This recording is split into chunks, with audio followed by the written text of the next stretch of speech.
Today we are discussing about concept of reinforcement. Let's start. Concept of reinforcement. Reinforcement is the attempt to develop or strengthen desirable behavior. There are two types of reinforcement in organizational behavior, positive and negative. Positive reinforcement strengthens and enhances behavior by the presentation of positive reinforce. There are primary reinforce and secondary reinforce. Primary reinforce satisfy basic biological needs and include food and water. However, primary reinforce do not always reinforce. For instance, food may not be a reinforce to someone who has just completed a 5-course meal.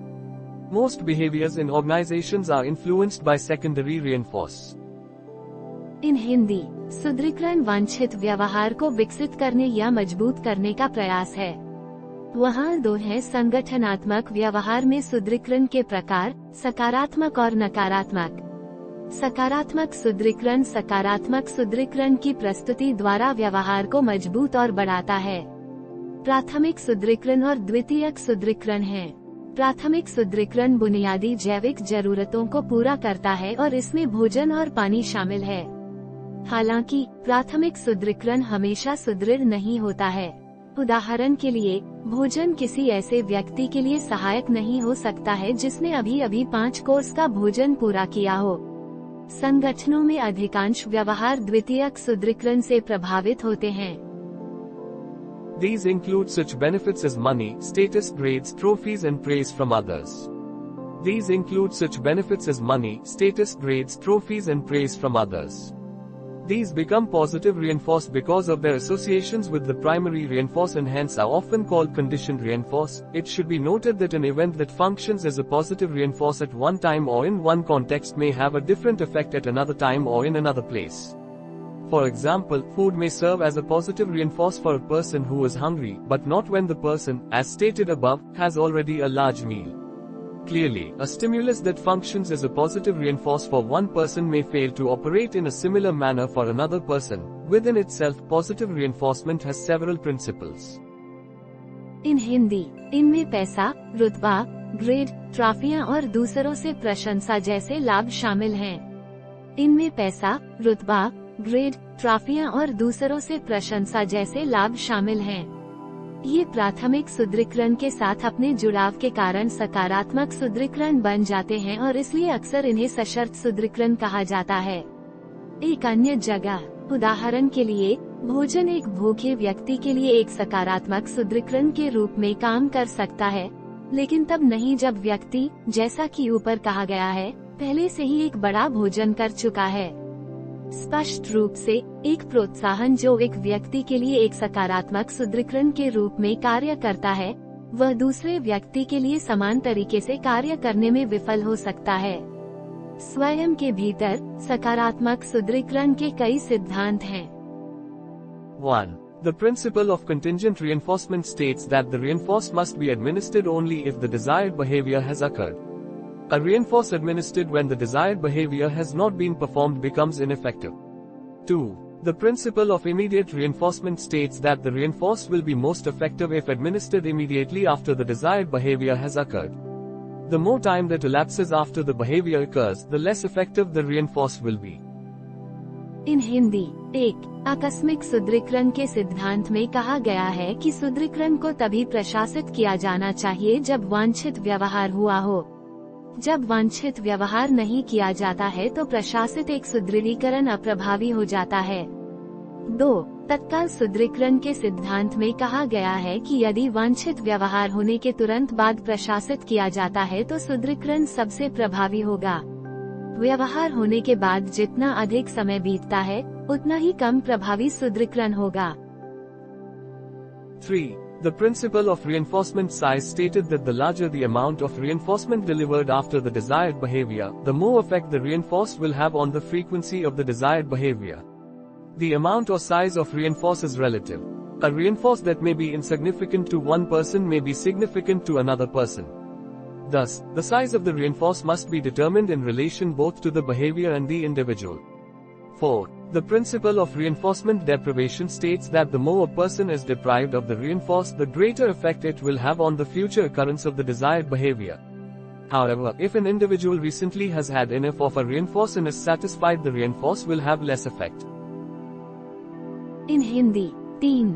सुदृढ़ीकरण आकार के सिद्धांत ने कहा कि सुदृढ़ीकरण की मात्रा जितनी अधिक होगी वांछित व्यवहार के बाद सुदृढ़ीकरण का वांछित व्यवहार की आवृत्ति पर अधिक प्रभाव पड़ेगा। सुदृढ़ीकरण की मात्रा या आकार सापेक्ष है। एक सुदृढ़ीकरण जो एक व्यक्ति के लिए महत्वहीन हो सकता है वो दूसरे व्यक्ति के लिए महत्वपूर्ण हो सकता है। इस प्रकार सुदृढ़ीकरण का आकार व्यवहार और व्यक्ति दोनों के संबंध में निर्धारित किया जाना चाहिए। 4. सुदृढ़ीकरण वंचन का सिद्धांत कहता है कि जितना अधिक व्यक्ति सुदृढ़ीकरण से वंचित होगा उतना ही अधिक प्रभाव वांछित व्यवहार की भविष्य की घटना पर पड़ेगा। हालांकि अगर किसी व्यक्ति के पास हाल ही में पर्याप्त मजबूती है और संतुष्ट है तो मजबूती का प्रभाव कम होगा। In negative reinforcement, an unpleasant event that precedes a behavior is removed when the desired behavior occurs. This procedure increases the likelihood that the desired behavior will occur.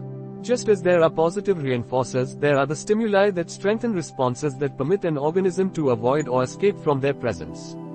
When we perform an action that allows us to escape from a negative reinforcer that is already present or to avoid the threatened application of one, our tendency to perform this action in the future increases.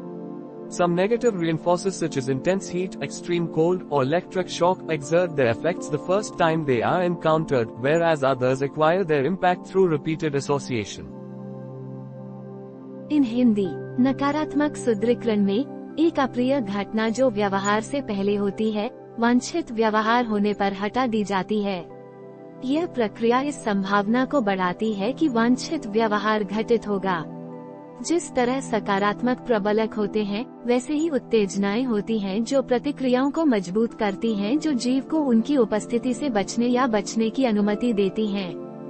जब हम एक ऐसी कार्रवाई करते हैं जो हमें पहले से मौजूद एक नकारात्मक प्रबलक से बचने की अनुमति देता है या किसी के खतरे वाले आवेदन से बचने के लिए भविष्य में इस क्रिया को करने की हमारी प्रवृत्ति बढ़ जाती है। कुछ नकारात्मक पुनर्बलक जैसे तीव्र गर्मी, अत्यधिक ठंड या बिजली का झटका पहली बार सामने आने पर अपना प्रभाव डालते हैं, जबकि अन्य बार बार जुड़ाव के माध्यम से अपना प्रभाव प्राप्त करते हैं। We see negative reinforcement in organizations and in personal life. Supervisors apply negative reinforcement when they stop criticizing employees whose poor performance has improved. By withholding the criticism, employees are more likely to repeat behaviors that enhance their performance. Negative reinforcement also occurs when parents give in to their children's tantrums, especially in public places such as restaurants and shopping malls. Over time, the parent's tendency to give in may increase because doing so stops screaming. इन हिंदी हम संगठनों और निजी जीवन में नकारात्मक सुदृढ़ीकरण देखते हैं। पर्यवेक्षक नकारात्मक सुदृढ़ीकरण लागू करते हैं जब वे उन कर्मचारियों की आलोचना करना बंद कर देते हैं जिनके खराब प्रदर्शन में सुधार हुआ है। आलोचना को रोककर कर्मचारियों के उन व्यवहारों को दोहराने की अधिक संभावना होती है जो उनके प्रदर्शन को बढ़ाते हैं। नकारात्मक सुदृढ़ीकरण तब भी होता है जब माता पिता अपने बच्चों के नखरों के आगे झुक जाते हैं, विशेष रूप से सार्वजनिक स्थानों जैसे रेस्तरां और शॉपिंग मॉल में। समय के साथ माता पिता की देने की प्रवृत्ति बढ़ सकती है क्योंकि ऐसा करने से चीखना बंद हो जाता है। Thus, both positive and negative reinforcement are procedures that strengthen or increase behavior. Positive reinforcement strengthens and increases behavior by the presentation of desirable consequences. Negative reinforcement strengthens and increases behavior by the threat of and the use of an undesirable consequence or the termination or withdrawal of an undesirable consequence. Negative reinforcement is sometimes confused with punishment because both use unpleasant stimuli to influence behavior. However, negative reinforcement is used to increase the frequency of a desired behavior, whereas punishment is used to decrease the frequency of an undesired behavior. इन हिंदी इस प्रकार सकारात्मक और नकारात्मक दोनों सुदृढ़ीकरण ऐसी प्रक्रियाएं हैं जो व्यवहार को मजबूत या बढ़ाती हैं। सकारात्मक पुनर्बलन की प्रस्तुति द्वारा व्यवहार को मजबूत और बढ़ाता है वांछनीय परिणाम। नकारात्मक सुदृढ़ीकरण एक अवांछनीय परिणाम के खतरे और उपयोग या एक अवांछनीय परिणाम की समाप्ति या वापसी से व्यवहार को मजबूत और बढ़ाता है। नकारात्मक सुदृढ़ीकरण कभी कभी सजा के साथ भ्रमित होता है, क्योंकि दोनों ही व्यवहार को प्रभावित करने के लिए अप्रिय उत्तेजनाओं का उपयोग करते हैं। हालांकि एक वांछित व्यवहार की आवृत्ति को बढ़ाने के लिए नकारात्मक सुदृढ़ीकरण का उपयोग किया जाता है, जहां एक अवांछित व्यवहार की आवृत्ति को कम करने के लिए दंड का उपयोग किया जाता है। Schedules of reinforcement. Reinforcement, positive or negative, needs to be properly scheduled. Schedules of reinforcement determine when reinforcers are applied. Psychologists have identified several different schedules of reinforcement. When reinforcement is administered uninterruptedly, it is called continuous reinforcement. Instead, in organizations, reinforcers are administered following partial reinforcement schedules. 4 varieties of partial reinforcement schedules have great relevance to organizations. In Hindi, सुदृढ़ीकरण सकारात्मक या नकारात्मक को ठीक से निर्धारित करने की आवश्यकता है।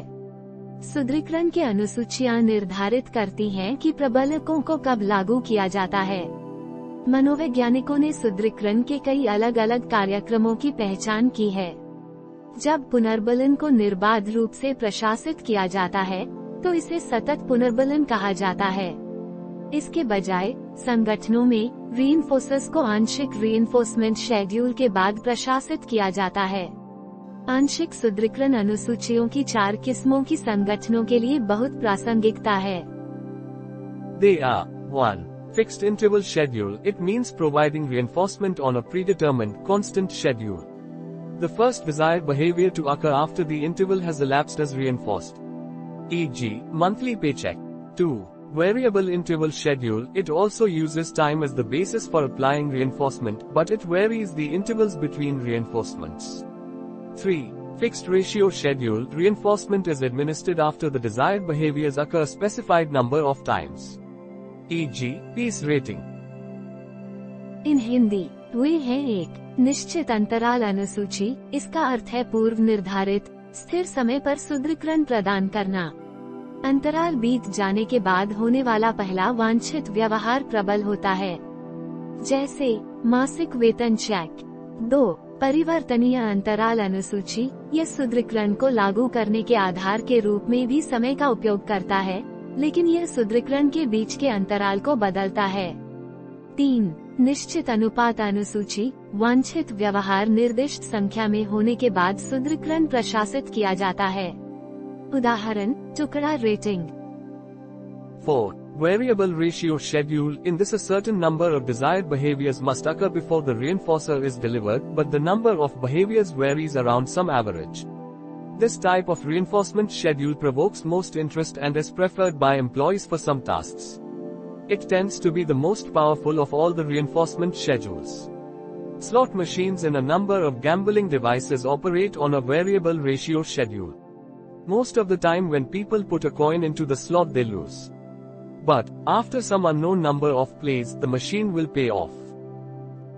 इन हिंदी, 4. परिवर्तनीय अनुपात अनुसूची। इसमें एक निश्चित संख्या में वांछित व्यवहारों को पुष्ट करने से पहले होना चाहिए, लेकिन व्यवहारों की संख्या कुछ औसत के आसपास भिन्न होती है। इस प्रकार का सुदृढ़ीकरण कार्यक्रम सबसे अधिक रुचि पैदा करता है और कुछ कार्यों के लिए कर्मचारियों द्वारा पसंद किया जाता है। यह सभी सुदृढ़ीकरण अनुसूचियों में सबसे शक्तिशाली होता है। स्लॉट मशीन और कई जुआ उपकरण एक चर अनुपात अनुसूची पर काम करते हैं। ज्यादातर समय जब लोग स्लॉट में सिक्का डालते हैं तो वे हार जाते हैं, लेकिन कुछ अज्ञात नाटकों के बाद मशीन भुगतान करेगी। Nature of reinforcement. Reinforcement can be used to teach new skills, teach replacement behavior for an interfering behavior, increase appropriate behaviors, or increase on-task behavior. Reinforcement increases self-confidence, bolstered by continuous reinforcement, inspires people to do their best work, enabling them to make a dramatic and lasting impact on the organization. इन हिंदी, सुदृढ़ीकरण की प्रकृति। सुदृढ़ीकरण का उपयोग नए कौशल सिखाने के लिए किया जा सकता है। एक हस्तक्षेप करने वाले व्यवहार के लिए एक प्रतिस्थापन व्यवहार सिखाना, उपयुक्त व्यवहारों को बढ़ाना या कार्य पर व्यवहार को बढ़ाना। सुदृढ़ीकरण आत्मविश्वास बढ़ाता है। निरंतर सुदृढ़ीकरण द्वारा बल दिया जाता है, लोगों को अपना सर्वश्रेष्ठ काम करने के लिए प्रेरित करता है, जिससे वे संगठन पर एक नाटकीय और स्थायी प्रभाव डालते हैं।